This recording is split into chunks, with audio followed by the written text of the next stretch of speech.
music. He's like love, love, love, and music. La la la, love, love, love, love, love, love, and music. Love, love. Hello, everyone. Thank you for tuning in. I am Jay Lee. This is Jay Lee's Corner. This is my review for Growing Up Hip Hop. This is season 4, episode 7. Jesus Christ, fix it, because this show needs fixing. Tonight's lipstick is Cat Von D. Baja 5. I wore it yesterday too. So get into it. You can get it from Sephora. If you have not done so already, please take a moment to subscribe to my channel. Just hit that little subscription button, and then also do not forget to hit the notification bell so that when I have new videos out, it will send you a notification. Thank you, and so kindly. The beginning of the episode starts off where the last one left off. Master P going to visit his brother, C Murder, Corey Miller, in prison. He's been in prison, I think it's like 2000, I forget, for a long time, okay? And he's serving life supposedly for murder. Even though we know that the two witnesses who supposedly said that he did it have not recanted their story. So in real time, in current time, his lawyer is signing not a petition. He sent he filed paperwork to have his sentence ended or whatever, because again, the witnesses are recanting their stories all these years later, and they're saying that someone else did it. So it's that whole thing. Anyway, on the show, they're saying how he's not eating food or whatever. So they went to go see him. They do not allow any cameras to go in. They said for protection or for the security of whoever else. So there's no cameras allowed in. However, they took pictures inside. We've seen pictures of them all together. Of P, his brother Silk the Shocker, Auntie Corey. So we've seen those little pictures and everything. And he, after the fact, when he's on the way home talking, he brings up how they basically had a conversation. They squashed their beef. They laughed, cried, hugged, argued, whatever. But got all through the bullshit of it, and were able to get to common ground. They said that he actually ate some food. He ate a couple hamburgers, some fries. And I said, well, did they bring that food, or where did it come from? Because when I visited my ex in prison years and years and years ago, they ain't had hamburgers and fries in the vending machines now. So I'm not sure what kind of prison this is, or how upgraded these prisons are now, because I have no idea. But he said that thing happened. He also brings up how they talked about how he did not like how he was being treated at that particular prison. So he said, P said, I went and had a conversation with the warden about the whole situation, and how we talked about maybe having him moved. I said, well, how often does the family of inmates talk to the warden about getting someone moved? I've never heard that. I don't know prison, because I ain't visited no one in prison again since I was in my 20s. I'm in my 30s. So I'm not sure how that kind of works out. And, they took the oath. Clearly, this was a special visit, because when I went to prison, you couldn't bring no cell phones in there. And the picture they took, them wasn't them prison photos where you stand up against a little thing or whatever, and they take a Polaroid camera. No, these like somebody's cell phone. Like somebody's auntie brought their cell phone in there, and they posed for these pictures. So I'm pretty sure this wasn't like a regular visit. And it was a whole bunch of them. Usually when you go visit somebody in prison, again, I ain't been in prison in years, it can be like 1, maybe 2 people, maybe 3. It was like 8 of them. So they set up something. So, but that's good or whatever. Maybe, again, as I said, prison is different now than it was back in, 2000 or whatever like that. That whole thing. Angela and Vanessa, they still not talking. I give 0 fucks. I give less than 0 fucks. What's negative 15 fucks? Negative fucks. That's how many y'all give. But they're supposedly going to work together for their Rust Foundation. And the Rust Foundation, I have heard of before. It is, where it goes to help kids with the arts and to get, all that stuff. It's an organization through their brother Danny, their father Rev Run, and also Russell. So it's a big thing. They do it every year. They use like an art show, whatever, and people spend like thousands and thousands of dollars on tickets. So we said that whole thing.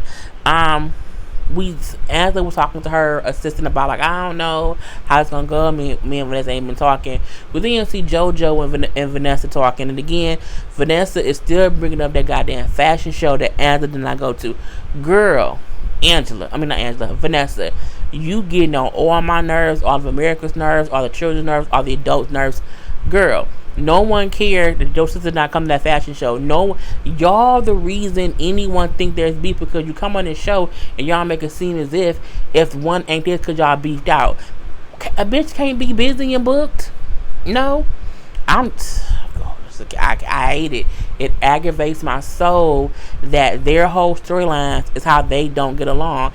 And I don't think it's that they don't get along. I think Vanessa is needy as hell and it irks my nerve. So, Vanessa said how Angela was being petty last time and she walked out. We was having this conversation, you know what I'm saying? And, she don't know how they're going to work out with this art show with the family or whatever. We also, Vanessa, get the fuck over it. We see JoJo talking to Angela later. This JoJo funny. I like JoJo. He brings a little bit of difference to the show. I wish they would focus on something he has going on besides him being the mediator between Angela and Vanessa. I think that's some bullshit because he got a whole kid and a whole baby mama do something, bro. And I'm like, does he do anything for work? No, he just hangs around with sisters. Okay, if you say so. But again, no one cares about Vanessa or Angela.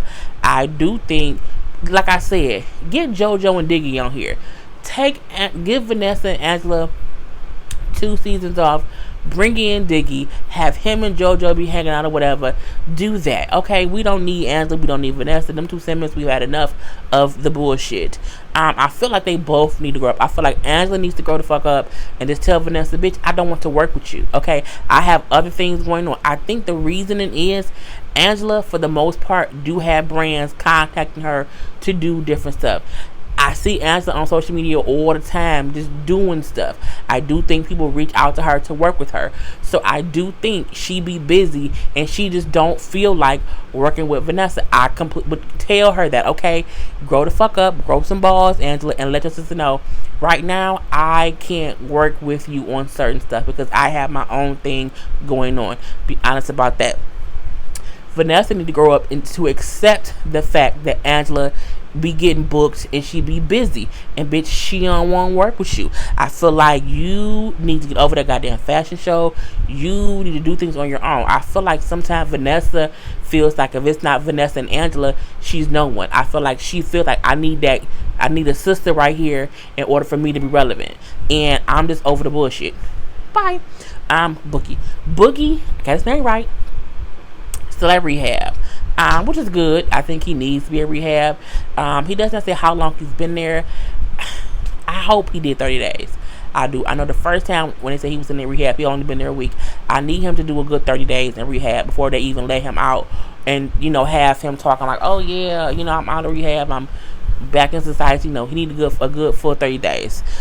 He does say how he's happy that Brianna, he called that, not me, she tricked him into going to the little intervention thing because he didn't need it.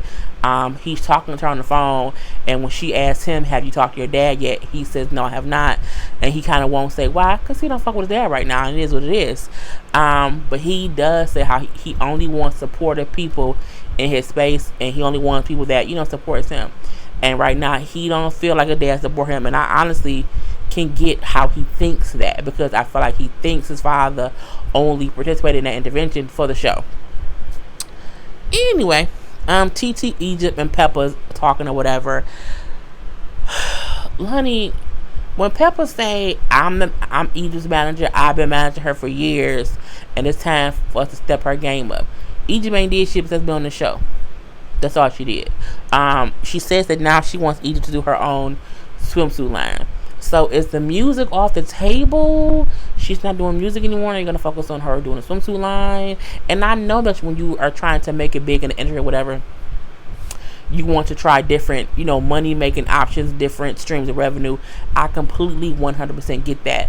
But I mean, you, Pepper of Salt and Pepper, how have you not been able to have your daughter at least get a song on iTunes? Nothing. I mean, nothing, girl. It's girl, bye. And a swimsuit, okay. We ain't heard shit from her musically, but she gonna have a swimsuit line. Okay. Again, you do want people to have multiple streams of income. You want to have different revenue cycles. But however, I thought the girl was an artist. Is she an artist or she's a model? Is she both? Okay. I just feel like one needs to be successful. I don't want her to add another slash to her IG bio, and none of it really pans out at all because she's not fully trying at any of it. This is my whole thing. You know, they bring up how Egypt, she brings up how Pep and Brianna made up at the little party or whatever, and now she wants TT and her to make up. I don't know why Egypt feels the need to be, let's play connect the dot, let's play saying, let me fix it. Said, girl, no one wants to be looking to friend. And it's just that it is what it is. And I just think she wants her friends back. She ain't got no friends. She doesn't. She's a user if you ask me. But they do bring up how they feel like the beef between Lil Kendall and TT started from Troy telling them both things separately about the other one. I agree with that. That's true. However, even if Troy was not playing saying, let me put some bugs in your ear. Even if he wasn't doing that, Lil Kendall was still a little negative ass person. So either way it goes, she would have still been negative hell on the show and would have been beefing with somebody. But you know what I'm saying, do you? They then say Lil Kendall just needs some dick in her life. So if they get her some dick in her life, she'll feel better. I think that girl done had plenty of dick in her life and she's still miserable, so that ain't gonna happen. That girl ain't no virgin. She ain't no virgin by a long shots, okay? She's always been how she's been, with or without dick. Let's get over it. So they then say, you know what, we need to reconnect her with Lil Easy. I'm like, she gonna connect Lil Kendall with Lil Easy? Okay. Look, really? But then TT says, you know what, who's Easy E? I said, the fuck? TT, really? You don't know who Easy is? And then when they said, did you not watch Straight Outta Compton? I said to myself, that's even a dumber question. You should know who Easy E is aside from Straight Outta Compton. You should know who Easy E is because it's NW. Girl, I just can't take it. And she's TT not young. TT is well in her 30s. She's well into her 30s. Okay, if not in her 40s. TT ain't young. TT not 21. She's not. Okay, she's just a grown ass adult person. Okay, don't fool me.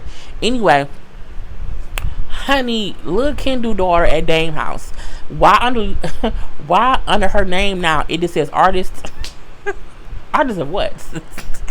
So she ain't nobody get, honey, she is no longer anyone's child. Lil Kendall is demoted with her damn title if you ask me. Anyway, you know what I'm saying? She at Dame house, and I'm just confused because every time I see Dame in any scene, it just reminds me it's like an outtake from State Property or one of his C-list movies or whatever that he financed himself. He, to me, is always playing the Dame Dash character. And whenever I see him, because I'm like, why is he in a robe? He's in a robe and sunglasses, no shirt. I'm just like, and I'm not going to say, oh, he at his house, he was maxing and relaxing. I feel like this.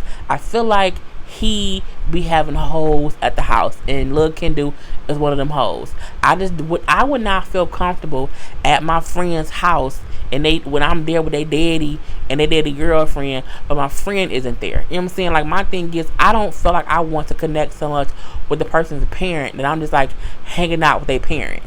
I just think that's weird, and I think it's weird, and I think again, Dame Dash, it's a movie scene from State Property, and I don't like it. Anyway, Lil Kendall asking her if she's talked to Boogie, and you know, she's like, yeah, I talked to him or whatever, he's doing good, but he did mention how he didn't talk to you, and he said when you asked him why didn't he, did he have a reason? She's like, no, you know, he really didn't say anything. We know what, if that's the case, you know, he needs counseling. No, you need counseling, Lil Dame Dash, okay?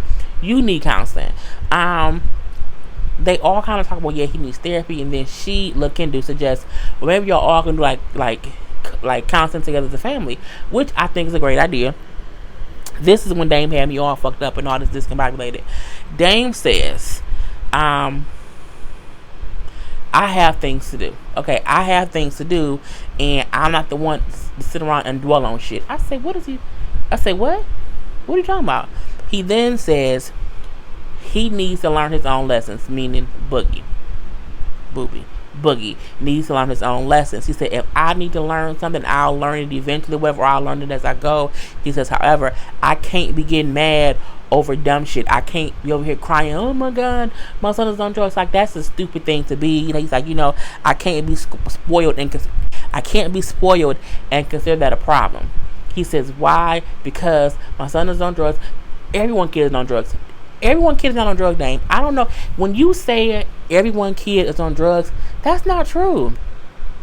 Everyone kid might smoke a cigarette. Everyone's kid might smoke some weed. Everyone kid ain't out here doing lean and popping pills and getting drugs. Everybody kid ain't doing what you doing. It's the difference. So I'm like, the simple fact that you can see how serious of a situation it is, and the way you're talking about it, to me means when he was out here high as hell, you didn't care. And I get what he's saying, because my thing is, any parent who takes their kid's sobriety and drug use serious would not say, oh, it ain't that serious. You know what I'm saying? Everyone kid is on drugs. They're not. And then to say, I'm not gonna dwell on shit. What else did he say? He said, because I would then say, my kid's on drugs, but boom, he fixed, he went to rehab, he good now. And I said, even the fact that Dane think that Boogie is okay because he's in rehab, the fact that he thinks, oh, it was a quick fix because I got him in rehab and he's fixed now, means you don't take it you cannot think your son is that far gone to where he needed rehab. If you feel like, oh, he went to rehab and he's good. Everyone knows a true addict, you're never fixed. Being an addict is literally it's a mental health situation. Like it's a sickness. It really is. So it takes years to be able to be sober, and every addict would say to you, I'm continually staying clean. I'm not fixed. Every day is another day within my sobriety. So when he said he's in rehab, it was a quick fix, he good now. No, he not. The point of rehab for some people is relapse. So my thing is, I feel like that when Boogie said like he don't really care, he don't. The way he just played it down to how, because you on one episode when he wasn't there, oh my god, it's so bad. He was about to die. We had to pull him out, take him to the hospital. All these things. It was so bad. Now you're saying it ain't that big a deal. I can't cry wolf. I can't be crying about my son being on jail. I can't be crying about my son being sick. Then I completely believe when Boogie said, when I was out here getting high and I was actively getting high, he wasn't caring about me getting clean. Because now that he's in rehab, he's still saying, oh, it ain't no big deal if my son be getting high. Everybody kids get high. I completely believe Boogie saying he did all that shit for the show. Because now after the fact, when he's in rehab, now it ain't no big deal. I ain't gonna dwell on it. You know what I'm saying? He's fixed. But wait the fuck back. I can't. Leave me the fuck alone. I don't like Dame now. I do not like the bullshit. As an episode from the damn State Property movie, and it's pissing me off. And if you're too young to know what State Property is, you should not be watching my videos. Anyway, it's the movie. Look it up. We do see Tyran. Tyran is talking to TT, I believe it was, and just saying how he feels some kind of way about his mother, basically just not connecting with him and just not being present in his life before he came to LA and while he's in LA. And I can say that it seems true from what we've seen. From the moment he's came in town, she left when she had a date. Then when they had the whole party to welcome to the city, she was upstairs talking to Brianna. You know what I'm saying? It do always seem as if she's doing something else besides connecting with him. Versus when she had these scenes with Egypt, she's there with Egypt doing A, B, C, D, E, F, and G. So, but she says how, since I've been here, she hasn't really been around. Like, she keeps leaving or whatever. Even at my welcome to LA party, she got there, left, was up there talking, came down, knocked my cake over, and then left again. Like, it wasn't any quality time. He brings up how, even, because teaching said, now she's dealing with Egypt and getting her a swimsuit line. And he said, like, I wish she would support my dream the way that she does Egypt. You can clearly see that there's a disconnect between them two. You can see the difference in how she interacts with Egypt versus how she interacts with Tyran. It's a Tyrion? Yeah, Tyrion. So it is a difference. And the sad part is, it seems even as if Pep don't care, or that Pep is oblivious to the fact that she treats her son differently than she does her daughter. So you know what it is. We see a quick little scene. Master P and Romeo, and now they at his other brother, Kevin's gravesite. I said, no, look, goddamn it. Master P and his family, they got all this drama and shit without a real storyline. I'm like, but you started the episode off with somebody in prison, and now you have this part of your storyline at the graveyard. And they say so many times, for some people, you have two options: prison or the graveyard. I'm like, look, this is what I feel. Master P and Romeo don't currently live a life to where one of them gonna end up dead or in prison. The only way that would happen, in my personal opinion, is if it's some dumbass cop doing some dumbass stuff and something happens dumbly and they end up getting killed. However, Master P and Romeo really ain't in these streets to where they out here doing crazy stuff. If something was to happen, it would be some crazy freak, who knows what situation. I just wish I feel like Romeo and Master P, they have a story to tell. Even the whole situation, because he also brought up how he had talked to Romeo's mom. And remember, Romeo's mom had been suing them for all this money. It was a big, big thing to where they weren't getting along. All the kids moved out from the mama's house. Master P had got custody of the kids. It was a big mess a few years ago. And so P mentioned, I talked to your mom, and we trying to see if we can get back on the same page, as far as co-parent or whatever. Again, I feel like it's a story there, and they're not telling it. They're letting us in on these little weird parts that is more about Master P's past than Romeo's present, because Romeo wasn't raised in the projects. You know what I'm saying? He wasn't. When they had that boy, he was on his way up. He might have been there in the very beginning. But hell, by the time he was a toddler, not toddler, but by the time he was like 4, 5, 6 years old, it was a whole different scenario. So I'm confused as to why they're focusing on the things going on with Master P, and Romeo don't even really be in it. Like, he went to go see murder. Romeo wasn't there. And now they're going to the gravesite of his uncle. And I'm like, well, I don't know. Again, I feel like it's a story there that they're not telling, and it's some bullshit. It's the same as with Angela and them. It's a story there that they ain't telling. It's some bullshit. So Romeo, stop the bullshit, bro. Cut it out. TT and Lil Kendu meet up. Lil Kendu, first of all, her Chun-Li hairstyle got on my damn nerves. And I feel like this. Fuck Lil Kendu. Why do I say fuck Lil Kendu? Because even in her confession, when she started talking, she's like, yeah, me and TT gonna be meeting or whatever. But you know what I'm saying? Don't try me, bitch. See, I cannot. At this point in time, we see them talking or whatever, and they're basically squashing their issues because they both kind of admit how Troy was in their ear saying, or TT said that, or Rihanna said this, and he was kind of playing them against each other because he was messy. And now he's out of Pep's life. I mean, he messed his way right off the show. So you was stupid, Troy. You should have at least kept your messiness to other people. And that's what TT said. Like, yeah, he was so messy, he fucked his own self up. Oh no, maybe Lil Kendu said that. Anyway, so they squashed the issues or whatever. It was, honey, they just trying to keep Lil Kendu in good spirits with someone, and Lil Kendu also know that she has to play nice with people, because if not, she has no one to shoot scenes with. So they didn't squash their beef or whatever. Lil Kendu then bring up, cause I think they bring up the whole Romeo thing, and she said, well, I felt that you were mad at me because of Romeo. She says, no, you know what I'm saying, that's fine. That's not what it is. I did say how you flirt, or he flirt, because y'all both are flirts. She said, well, for me, I was a little mad at Romeo too, because I don't know where he is. Like, he sends me mixed signals. Like, one moment he's, I think he likes me. One moment I think he likes me, the next I don't. Girl, he wasn't sending mixed signals. You was reading too far into how he just is extra flirty with whoever. I was like, I don't think he ever was really flirting with her. I think, like I said, he does that with everyone. I think if he saw me somewhere and said, hey, little mama, I would assume, oh my God, no, this is how he is. And I think he's just like that. That's just how he is with women, no matter who they are or whatever. He has this flirtatious nature, and she just read too much into it. Whatever.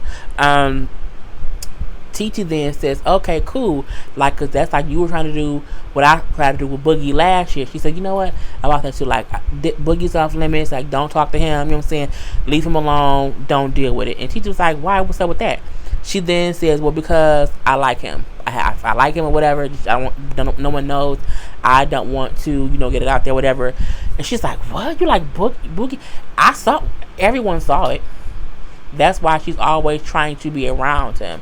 It's more than just, she wants to be in the family. So she's like, if I get in good with his dad or whatever, and I kind of help him do this and this, maybe one day he'll see me as his partner and we can be together. No. She does admit, I know he's not into me though. But hopefully, later on, I'm like, girl, no. It's simply, I don't want them two together because she's negative. Lil' Kendu is a negative little heifer, and she irks my nerves. If she wasn't negative and she was cool or whatever, I wouldn't mind her being with Boogie. It'd be cool or whatever. But however, I don't think she's the proper person to be with him. Even though she wants the best for him, she would be the worst for him. I think she would drive him crazy, and she would drive him to drink. Go away. Anyway, they made up. I'm over it. Then here come Peppa and her bodyguard. I say, now, first of all, why they keep putting bodyguard? They put bodyguard up under that man's name the same way they used to put Mary J. Blige's daughter under Lil' Kendu's name. This shit was fake. That ain't her damn bodyguard. Because why would Pep need a bodyguard at her own house at a party where it's 6 people? Don't nobody look. Ain't nobody attacking Peppa. Okay, she don't need no damn bodyguard. She fucking that married man, and he's around for the excuse of he's a bodyguard. He isn't. Okay, that's that married man she was messing with, and they just letting it play out. She don't need no damn bodyguard at home. Okay, and when they walked up, it seems as if they was almost like holding hands, and then when the cameras panned around, they moved their hands. Cause why? Cause she fucking that married man. Anyway, we also see Lil' Kendu is there.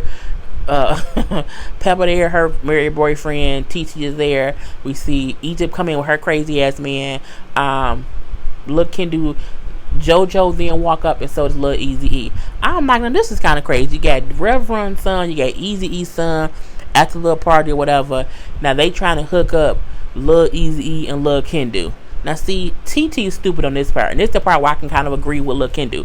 TT then say, yeah, we want to have this party to kind of connect Lil Eazy-E and Lil Kendu. I'm looking like, who tells the two people they want to hook up that we're here so that y'all can hook up? You don't do that. You let things happen naturally, dummy. I'm like, TT is such a fucking blind. She's just so fucking stupid. So, because they just want Lil Eazy-E and Lil Kendu body parts to connect, okay, and make a connection or whatever. At this point in time, it's weird because she like, no, why would she do that? I just told her that, like, I like Boogie, so why would she think I want to mess with him? I mean, you seem like you wanted to on that last episode, but we could be wrong. But then Lil Eazy and Lil Kendu admit, yeah, we use a couple all the time or whatever. Yeah, it was good. That's why we did it multiple times. We lost touch. He then say, I don't know how we lost touch, but we did. But now we kind of reconnecting or whatever. And I'm looking like, well, okay. But I mean, this is my thing. I'm not sitting in no circle discussing my sex life, my past sexual escapades with half of Salt and Pepper, Eazy-E's son, Rev Run's son, Tretch's daughter, TTO crazy ass, and then the married man that Peppa there with. That isn't the place for me to discuss my sexual prowess. I'm like, why are they sitting up here asking this girl and this man about their sex, like about them having sex years ago? I'm looking like, really? This is what's boy and girl back. Okay. We then see Peppa and TT kind of have a separate, let's walk away and talk or whatever, because Peppa is wondering why her son isn't there. But when TT talked to him earlier, he said because he really isn't into all these parties where his mama isn't really interacting with him, and it wouldn't be the proper place for them to have a conversation about how he feels. So TT then tells her how he's been feeling and how he feels like he's the child left behind. Peppa then says, At times I feel like whatever I do, it won't be enough. Why? You ain't even seen that boy but 2 times since he been there that we can see on camera. And that's it. So Angela and Vanessa, oh my god. They meet up to call their uncle to discuss the whole Russ Foundation and what they are needing for them to do. So Danny brings up, Danny's one of their uncles, one of the Simmons brothers. He brings up how their idea is to throw like a party, but a party for the younger generation, to where instead of people paying like $1,500 a ticket, they can have a whole bunch of younger people pay like $100 a ticket, and in this big party, and they'll use that to be the fundraiser, and they'll like advertise it as like a sister party or whatever. I don't know. It was some weird ass shit. Truth be told, I don't think that many people want to come party with Vanessa or Angela. Let's be truthful. Again, put JoJo and Diggy on a damn flight. Hell, put Aoki and what's the other girl name? Aoki and Ming on a goddamn flyer. I think they'll get more attention than Angela and Vanessa. People are tired of them simply because the show paints them in a we don't really rock with each other light, and I think that ain't even accurate to their real life scenario. So again, if you have a party and you have Diggy, at least have Diggy. Okay, if you have Diggy, people will pay $100 to hang out with Diggy. If you ask me, I wouldn't. I don't pay for Diggy. But yeah. Anyway, so with that whole conversation, he said, for this project, y'all gonna have to work together. And then that call ends, and she's like, we have to work. We have to work together. And she's like, I know, girl. Who cares? Again, what does Vanessa bring up? That goddamn fashion show. She then says, I've had this blog on my website for like a year. I think I'm going to just kind of do it myself. If you've had this blog stuff on your app or on your website for a year and you haven't done anything with it, no one cares. We don't care. We give 0, -0, -13 fucks, okay? 1 fuck, 2 fuck, 3 fucks. Oh, if the Count Dracula from Sesame Street was counting, he would have to go to -55 to count how many fucks we do not give out these people. Anyway, Angela then apologizes for missing the fashion show. I pray, Jesus, please don't let Vanessa bring up this fashion show not another time, because Angela did apologize for not making it, and she said that she didn't want her to girl feelings. Jesus, please don't let it come up again, Jesus. In your name I pray, amen. Because if you do bring it up again, girl, they should fire you, okay? Because that means you have no life, okay? There's nothing at all to do. Anyway, Vanessa does say, Angela does say, but we're going to work together on this project, so this can be a starting point to seeing if we or how we can work together on something. At this point, fuck both of them. We do see Pepper and her son finally spending some time together. He's teaching her like some self-defense moves because he's like a ninja. He does like,